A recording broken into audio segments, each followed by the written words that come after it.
Hello, everybody. Happy Wednesday this week. It's September 3rd, and one day away from the start of the NFL season. A couple weeks ago, I went through the Browns schedule and made my predictions and was uncharacteristically very negative about our odds. I did not like the way the schedule looked. I think I predicted us at 5 wins. Usually I'm picking the Browns to be in the playoffs, but hopefully I'm wrong.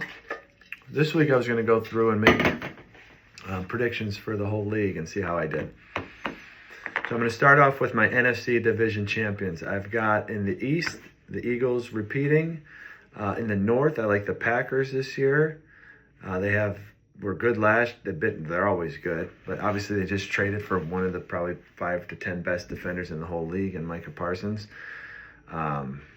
Add that to on top of Jordan Love and their young offense. I think they're going to be good. The South got Baker Mayfield and the Buccaneers. One of the very few athletes that leaves Cleveland that I'm still cheering for. Not against the Browns, but I'm glad he's doing well. And then in the West, I like the Rams. In the AFC, there's no shockers here. We got the Bills winning the East, the Ravens winning the North, the Texans winning the South, and the Chiefs winning the West. So now you got to come up with 3 wild card teams from each conference. I like in the AFC, the Steelers because they're always there. The Bengals because I like Joe Burrow and I think the Bengals offense is one of the best units in the league. Now their defense is terrible, so that could be a bad prediction. And I think the Broncos played pretty well last year, and I think they've got a young quarterback and may improve. So I've got the Broncos this year as my 3rd wild card. I was struggling to choose between them and the Chargers. I think another team besides the Chiefs will come out of that conference division. So I could also see it being the Chargers or maybe both of them, and the Bengals and the Steelers not making it, but. In the NFC, you got the Commanders, who were in the NFC Championship game last year with a rookie quarterback, should be better. You got the Vikings, who were, I think, 14-3 or something like that last year. Now, the question is, how good is J.J. McCarthy going to be for them? And then the 49ers, who, again, good coaching, solid foundation. They're always good. Seahawks, hard to leave them out.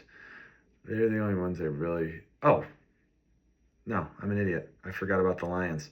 So I got to put the Lions in there too. So the Lions, I would replace the 49ers, I guess. Man, the NFC, talking out loud like this, the NFC is a lot harder to make the playoffs than the AFC. I struggled to find 3 teams I thought were good in the AFC. And the NFC's got a bunch of teams. So I think the Lions, I guess I'll pick them as my 7th team for the NFC.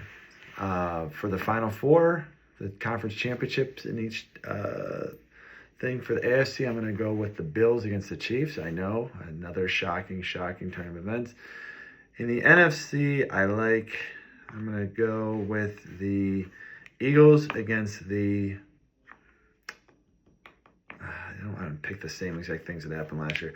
I'm going to say Eagles against the Bucks. I think Baker takes a step further this year. In the Super Bowl, I got the Eagles against the Bills, and I got the Eagles repeating. So I think Josh Allen maybe gets over the hump this year and gets to the Super Bowl, but the Eagles are really, really good. Of course, all this football depends on who gets injured and who stays healthy. So just trying to have some fun and see how my predictions stack up at the end of the year. Talk to you later.